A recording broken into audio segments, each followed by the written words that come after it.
আসসালামু আলাইকুম সম্মানিত দর্শক ও বন্ধুগণ, আমরা আজকে ঘুরতে এলাম নরসিংদী জেলার মনহুরদী উপজেলার ডেনের ঘাটের সেই ভাইরাল রাস্তাটিতে।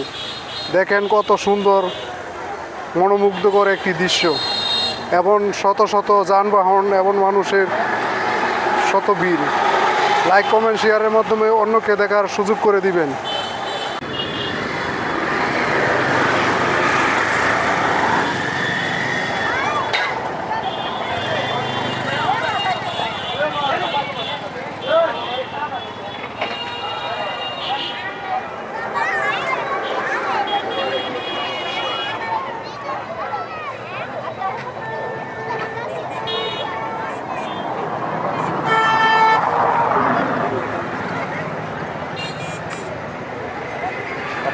এখন যদি মজুর বাগানা থাকতো বড় জানা নিলে মানুষ তো কত মাত্র হইতেছে এই একটা মজুর বাগানটা এন মানুষ বেশি।